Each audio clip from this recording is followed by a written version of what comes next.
Up next, it's time to finish the Rising Star.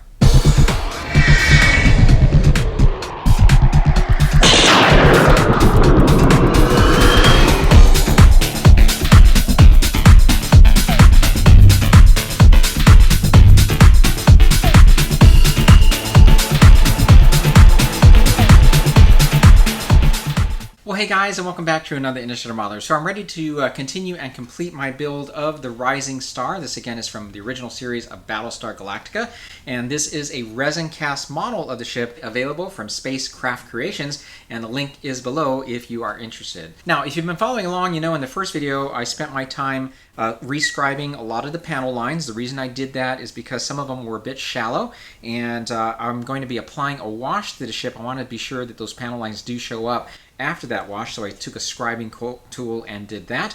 And then I attached the aft section of the ship, which left a seam, of course, and I had to address that. And then I rebuilt the front window since that detailing was a bit soft. Now, what I've done since then is prime the model. As you can see, it's a gray color now, and I use Stino Res Gray primer for this. And this, of course, is in preparation for what I plan to do in this video, which is painting the base color and do some paneling and some weathering. Now, one thing I did want to mention here, because someone asked about lighting the model, I am not planning to light this model, although the model is hollowed out, as I pointed out in the first video, for that purpose, if you choose to do so. The reason I decided not to is, well, just a few reasons. One is I wanted to keep things a little simple here.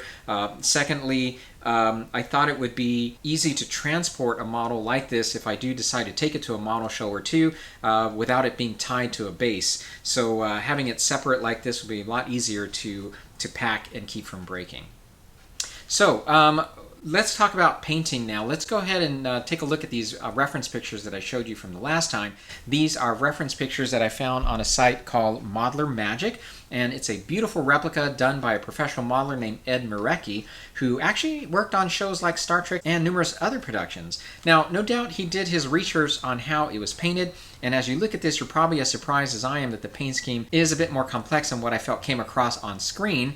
And as you can see here, comparing it to a screenshot, the model actually looks almost monotone with the exception of some trim and striping. Now, obviously this is affected by lighting and all the things they did to capture the ship for the show. But nonetheless, you can't really tell a lot of the paneling that was done on the ship. Now, my plan is to do what I usually do, and that is to try to make the model appear similar to what we saw on screen. And so it doesn't mean I'm going to be painting this in a monotone single color. I actually will be doing the paneling, but I'm going to follow Mr. Marecki's pattern and do it in a more subtle fashion. So I've experimented with some colors. Let me show you what I have in mind. Well, first I want to draw your attention again to the picture that's included with the model kit. This is certainly something you can use as a painting guide, and the model here appears to be a light gray, and you can see if you look close enough there's the paneling that we see with the Marecki model as well, and there's some shading there that's been done and other types of things for the weathering and all of that. But I'd like to make mine more of a bluish tone, again just kind of going with what we see on screen. Let me take a second to show you a few other pictures that I found online from a website called artstation.com. These are virtual images of the Rising Star designed by a gentleman named Mike Hansen. Now granted, this is not an actual model of the ship, but I really do like the colors he's used here, and this is the look I would like to try and replicate. You can see that, that this has bluish tones to it, yet you can see the paneling. The paneling pattern is a bit more subtle. Now, I've actually mixed my own paints here to come up with the shades I'm going to be using for our model now. And it's funny, ever since testers went out of business for larger models, I've come to rely on using craft paints now that I've been comfortable with them. And it certainly saves costs. I certainly use my share of paints like this, but it is more cost effective to do it this way. So what I've done now is created a light mix here for the base color and a darker one for the darker panels that we'll be applying now. And the lighter color was a mix of, now these are approximate percentages, about 60% of this gray color and about 20% of this white, and then the rest of it was mixed up with about 10% of each of these. Here we've got this EchoBlue as well as this WinterBlue.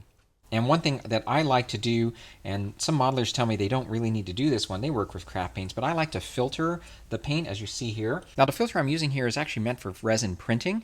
Once you're done printing, if you have excess resin that you haven't used, you want to pour it back in your bottle, it's best to filter it. So that's what this is designed for. If you're interested in getting a hold of one of these, I'll leave the link down below. I filter this through twice, and I also use a thinner that I have made up. And this particular thinner now is something I'll leave percentages of what I used to create this thinner, as well as the video that I learned all that from. And then the other thing is I take the bottle and I put it in my mixer that shakes up the paint, mixes it up pretty well, and then I'm ready to go. Prior to pouring this into my airbrush, I do thin it just a little bit further. Now you'll notice that there is a tan colored trim all around the model there, as well as the tip of the wings here, which, by the way, I left off the model for now because I do need to do a lot of masking here, and it'd be easier to accomplish that without having those in place.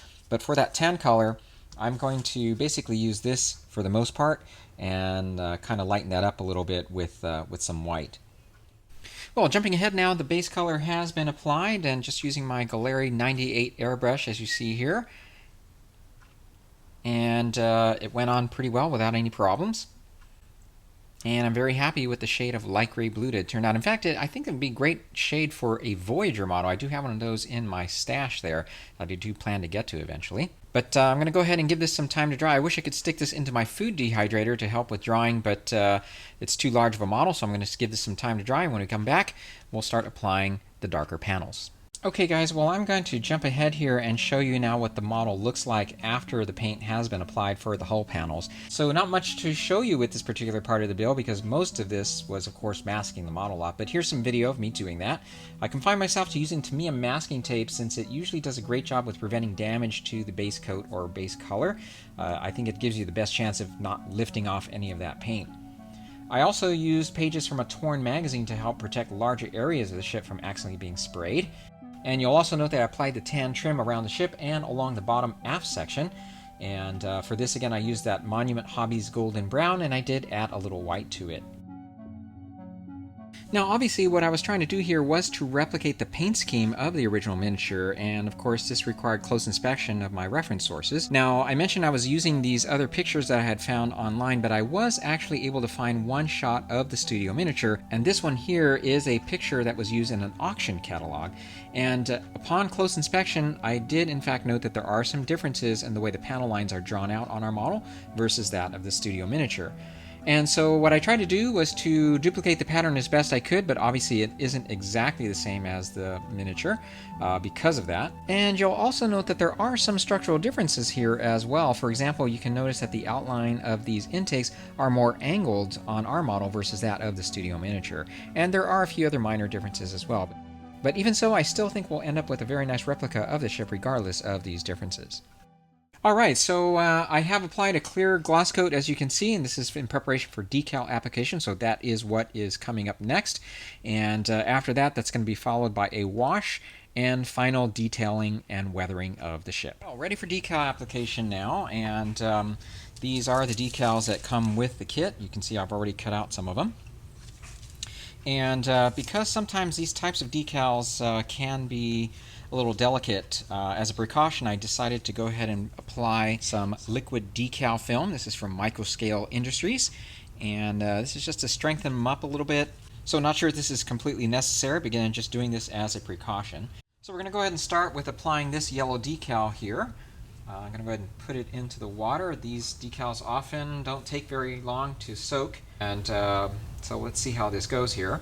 So let's move on to some footage now of me applying these decals. Now I do have experience handling these types of aftermarket decals, both from buying custom decals and from making my own, and I just have to underscore that they are quite delicate. And by the way, I do think, especially after handling these, that applying that liquid decal film is a necessary precaution. Both the yellow stripes and these markings here along the front are the easiest ones to apply since the surfaces are fairly even. And you'll note here that I do like using a t-shirt after laying the decal down just to absorb any excess fluid and water and to press out any air bubbles there. Alright, let's move on to the two more challenging decals, and these are the red stripes. Now, I knew the red striping was going to be the biggest challenge because it has to wrap along the width of the fuselage. And this is where having thin decals are an advantage. Just bear in mind, it does require some pushing and pulling of the decals to get them to set on the line properly, but with patience, you'll get there. So after setting that stripe, it had been about 15 minutes since I laid down the first decal, so I moved back to them and applied some microsol solutions so that they'd settle onto the surface as best as possible. Next, it was on to the most challenging decal, and this was the second stripe that spans along those intakes. Obviously, there's a lot of contour here, and again, this is where having these thin decals come in handy. After careful maneuvering and handling, I let the decal dry a bit, and then I used a very sharp X-Acto knife to cut and extract the extra piece on the underside. For the bottom stripe, I decided to cut it into halves, and I aligned the outer edge with the one from above that I just trimmed.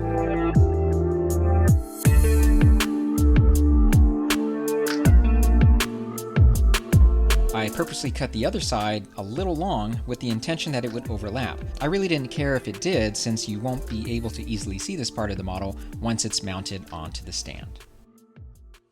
Alright, so here are the main decals applied now, and we do have more to put onto the model. These include these windows and this black piece that's going to go along the front. However, I'm going to actually stop with the decal application here and move on to the wash. Now, I did spray on another layer of gloss coat just to seal these decals down, and that will hopefully be enough to prevent any problems as I apply this wash. So let me prep for the wash and we'll move on to that now. Alright, so ready to apply the wash here now, and if some of you are wondering why I didn't apply the wash prior to the decals, I tell you, I was debating about that as well. I decided to go this way because I needed to have the decals look worn as well, at least dirtied up anyway. So I felt this was the best way to do it. The only hesitation I had was the fact that, you've got these panel lines in areas where you're just hoping the decals set in properly so that the wash won't get underneath it and start lifting up the decal. So got to be a little bit careful with that here. I think either way I would have went, it would have been a challenge. So hopefully this will work out pretty well. So you can see I'm generously applying the wash, and what this is now is a mix of Vallejo's Wash FX for dark vehicles and their Model Wash for gray and dark vehicles. Basically about a 50-50 mix. I didn't want it to be too dark and overwhelming, and it's going on pretty easily here. And this is the model now with the wash completely applied. I'm just going to let this air dry. And once that did dry, I was able to just use a damp cloth to wipe off a lot of the excess wash, leaving behind the panel lines and some dirt and grime. Alright, so this is how it has turned out, and it definitely was worth the time rescribing a lot of these lines. Some of the ones that still weren't deep enough, you can see how it barely picked up any of the wash there.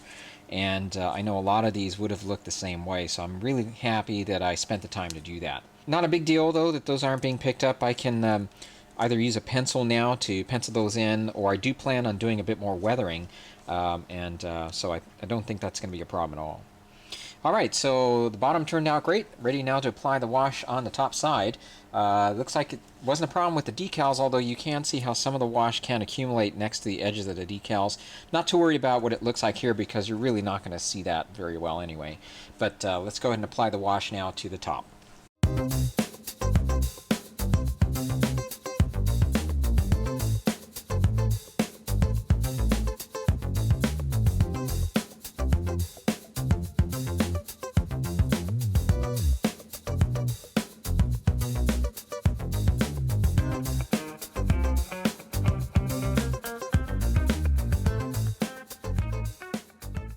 Okay, well this is how the wash turned out on the top section. It turned out just as well as that of the bottom. Here again is the bottom of the model. And the model still looks glossy because I did apply a very light misting of a gloss coat on here to hold all this in place before moving on with the rest of the decals. And at the very end I will do away with all of the gloss finish there, and it'll look a lot better once that is done. Okay, so as mentioned, I'm going to go ahead and put on the namesake of the ship here, as well as the windows, and then do some final weathering, adding in some soot and some streaks, and then of course we still have to glue on the engines, which isn't a big deal. So something I wanted to share here before moving on, I wanted to show you how this model is going to be mounted. And now I've always found it a challenge really to mount models onto posts like I plan to do here. But I have a new piece to show you here that was designed by modeler Fred Lewis. And it's going to make these types of things a lot easier for me. So Fred and I have been corresponding about a few model-related things lately, and I've come to find that he's skilled at creating pieces for 3D printing. So I asked a favor and sent over this diagram here of a mounting piece I've always wanted to have, consisting of a short tube with a lip on one side and a closed end on the other. And that would mount into a hole that you drill into the model and serve as a point for sliding it onto a post. So this is the piece he came up with. This is just right off the printer there, and it's exactly what I was looking for. And here it's going to work perfectly. This piece was secured here with 2-part epoxy.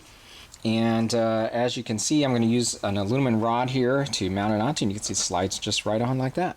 So it makes it easy to place the model onto a stand and remove it from the stand as well. And the nice thing too is just because this is 3D printed, I'll be able to resize it accordingly to what I need. And he even left a hole on one side to allow for wiring in case it is a project that is lit. So a really big thank you to Fred for designing this. It is, again, really going to make these types of circumstances a lot easier to deal with, no doubt. All right, now moving on to the final stage of weathering, and this is being done with 2 types of weathering kits from Tamyia. I'll list the designations to those kits in the video's description. But I start by first applying a piece of masking tape along the front edge of the panel I'll be weathering, and then glide the applicator along the surface to create the streaks in one direction.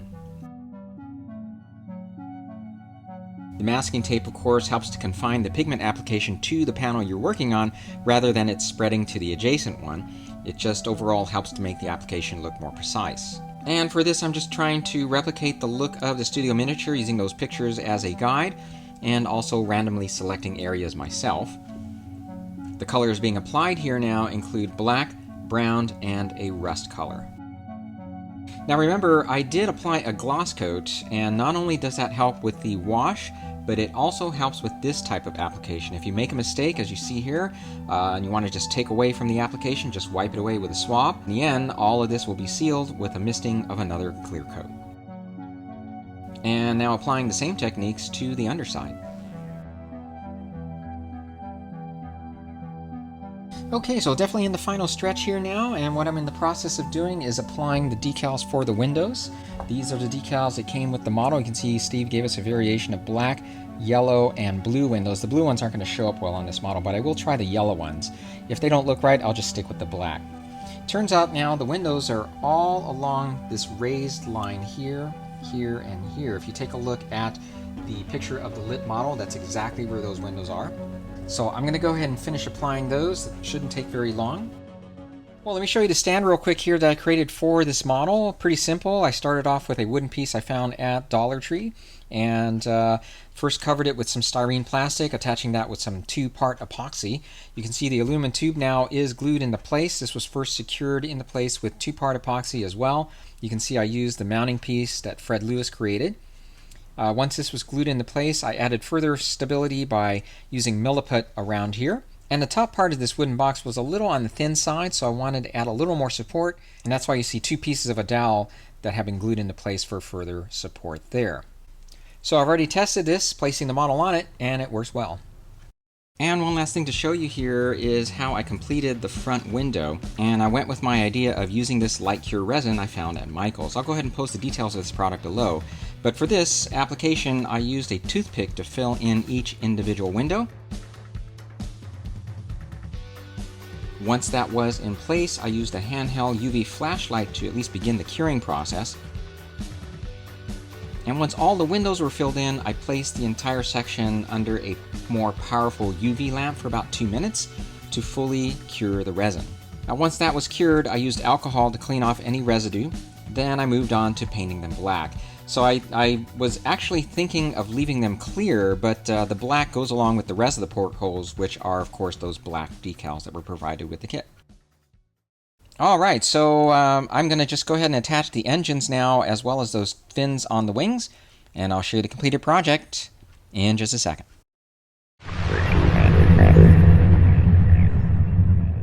Okay guys, well here is the completed Rising Star model kit. It measures a little over 16 inches in length and has about a 9.5-inch wingspan. It's apparently half the scale of the studio model. The resin cast kit is produced by Spacecraft Creations. My experience with resin kits has taught me to expect having to clean up irregularities and defects, and to possibly make some modifications. But I was pleased to find that I didn't have to spend time filling holes and bubbles or other defects related to casting. In this regard, this has been one of the cleanest garage kits I've worked with. Now, of course, I did make some modifications to the kit, which began with rescribing a lot of the panel lines. It's not that they weren't visible, but I felt many were a bit shallow and didn't think they would end up showing through very well after a wash I had planned on doing. So it took a little time, but I'm glad I spent the time to do so, because the deeper panel lines showed up well following that wash. The other modification I had to make was to the front window. This particular detail was a bit soft and a bit ill-defined. My friend modeler John Day suggested rebuilding the frame and window dividers with 0.2mm styrene strips, and then to use putty to blend them into the hull. I followed his recommendations, and also ended up filling each window pane with light cure resin, which were then painted black to match the rest of the portholes. After all was said and done, I was quite pleased with how it turned out. The model was pretty straightforward to assemble. The biggest challenge was filling in the seam that is there after attaching the aft tail section to the main body. This process, however, was made a lot easier with the use of milliput. It was definitely the right choice, especially for filling in any gaps. When it came time to painting, I really had no reference materials to go by, at least with regard to colors, so I decided to replicate the look that was seen on TV. This was done by using a light gray blue for the base color, which was darkened to add a variation color to some of the other hull panels. I purposely chose to make the contrast between the colors subtle, although now I wish I had made them with a bit more contrast instead. The wash unfortunately obscured much of the contrast, resulting in an almost monotone look. And speaking of something else I would change, I would apply the wash after the decals were laid down rather than before. The wash ended up making some of the edges of the decals more conspicuous, and I should have foreseen that a bit better. One thing I actually might do is to see if I can get hold of an extra decal sheet from Steve, and at least replace the yellow striping where this is a bit more obvious. I won't bother with the red stripe, as it would be a bit too much work to reapply. The last step of weathering was to add streaks of brown, black, and rust, and this was done by using 2 types of Tamyia Weathering kits. This was easy to do, and I really think it added a nice touch. So overall, I have to say I'm pleased with how this all turned out. I think it's a good solid kit that allows you to add a very unique ship to your Battlestar Galactica collection. Well, of course I had to put my Battlestar Galactica uniform to do this wrap-up. I hope you enjoyed following along. This was a lot of fun to put together. If you have any questions about this build, feel free to leave them down below or email me at innerdistillemodeler@gmail.com. A couple of things I wanted to leave here before I wrap up. I was corresponding with Steve Carricato recently, and he made mention that if you do order a kit like this now, the aft section comes attached to the hull. He's also reconfigured the engine bells so that they now snap into that backplate. And the kit runs $250, which includes shipping. The other thing I spoke to him about or corresponded to him about was lighting the model, because a couple people had asked about lighting the kit. And as I mentioned early on, the kit is hollowed out for that purpose. And because I wasn't lighting my model, though, I couldn't really provide any real advice. So I reached out to Steve and asked how he went about lighting his. First of all, he did provide a link to some video. If you'd like to take a look at how great his model came out, just follow that link below. But in summary, he drilled out all of the portholes and then used 1mm fiber optics for all of those. And then he used an LED to light up the front window and used flickering LEDs for the engines. And of course, all that was fed to a power source. So feel free to reach out to him with some specific questions if you have any. You can contact him through his Facebook page. Alright guys, thanks again for watching. As for what is next up on the channel, I'm not quite sure yet. I do know I'm going to be participating in the Halloween build coming up with HobbyLink International. That's going to be in honor of Boyd Crompton, so that's going to be a lot of fun to participate in. And I do have a couple of Interstellar Academy videos I'll be posting here soon on the channel, but I'm just trying to decide on which project to work on next, so just stay tuned, and a video should be up on the channel sometime soon. Alright guys, thanks again for watching, and I'll see you in the next video. Take care.